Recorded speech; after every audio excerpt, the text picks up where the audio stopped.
Welcome to this presentation titled Clinical Engineering and the Civil War, the 1860s. So, in the slides ahead, we'll explore how the brutal realities of the American Civil War gave rise to foundational changes in medical practice that directly anticipate many of the values and functions we now associate with clinical engineering. Our subtitle, Sacred Duty, Systematic Medicine, and Foundations of Technology and Care, captures the three intersecting forces that shaped this transformation. First, there was the ethical and religious framework that framed healing as a sacred moral obligation. Second, there was the rise of more systematic, standardized medical exams in response to the overwhelming medical demands of war. And third, the beginnings of technology assisted care emerged, laying the groundwork for the modern role of the clinical engineer. Throughout this presentation, we'll connect these historical shifts to the core responsibilities of clinical engineers today, ensuring safety, standardization, and ethical deployment of technology in patient care.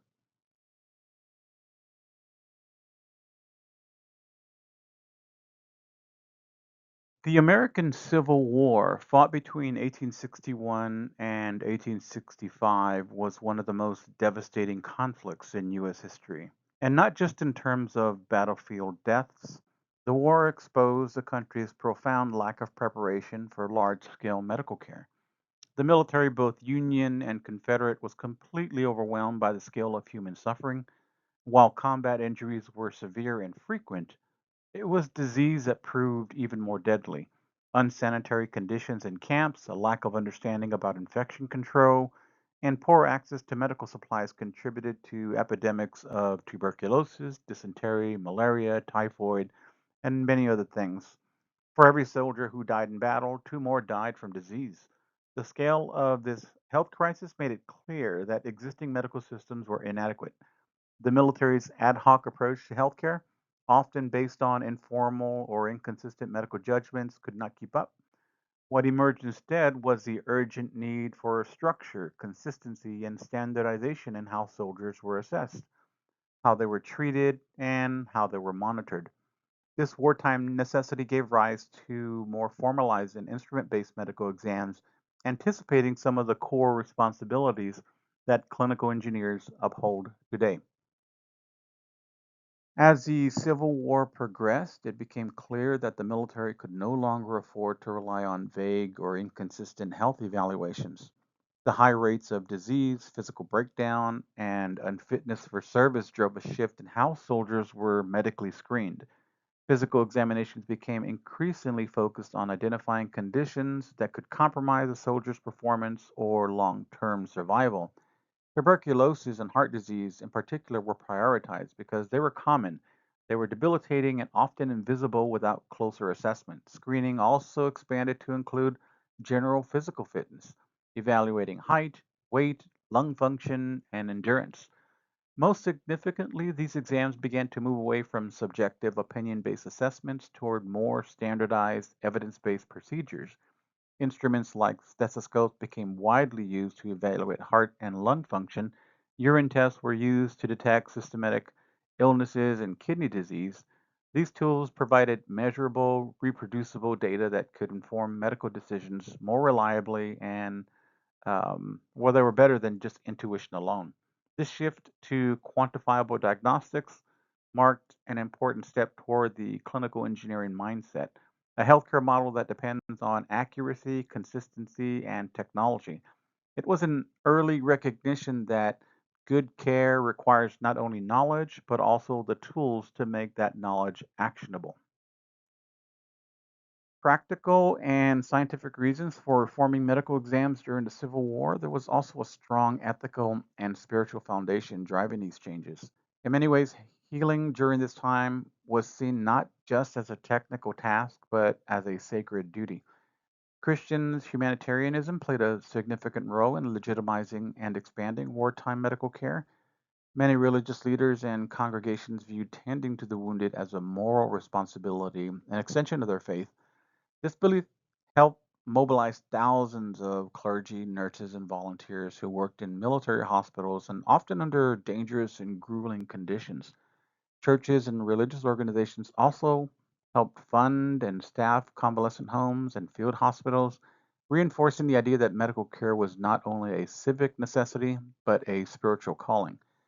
As a result, structured medical assessments like physical exams gained moral weight. They weren't just about identifying who could fight, they became a way of preserving life, protecting the vulnerable, and restoring dignity. This ethical framework helped normalize the use of medical instruments and protocols, and it provided a kind of moral permission for the systematization of care, something we now see as essential in clinical engineering, where safety, accuracy, and patient protection are both technical and ethical imperatives. As we reflect on the changes that took place in the Civil War era, the Civil War era of medicine specifically, we can clearly see how they laid the groundwork for what we now recognize as clinical engineering. During the war, there was an increasing reliance on measurement tools and diagnostic procedures. Physicians began using stethoscopes, thermometers, and urinalysis more consistently, not just for treatment, but as part of standardized evaluations. This marked a key transition. Medical care was no longer just about a doctor's judgment, it was about systems of information, consistency, and repeatability. In the chaos of battlefield medicine, a kind of systematic thinking emerged. Medical teams had to manage logistics, triage care, keep records, and operate with efficiency all under pressure. And these practices foreshadowed the very systems based mindset that defines clinical engineering today. Modern clinical engineers work behind the scenes to ensure that the devices and infrastructure supporting patient care are safe, reliable, and ethically applied. They are responsible for upholding the same values that began to take root in the 1860s, protecting life through precision, consistency, and moral accountability in the use of technology. In that sense, the Civil War didn't just change medicine, it anticipated an entire profession to making medicine safer and smarter. In conclusion, the Civil War era was a turning point in the history of military medicine, and more broadly in the evolution of structured, technology supported healthcare.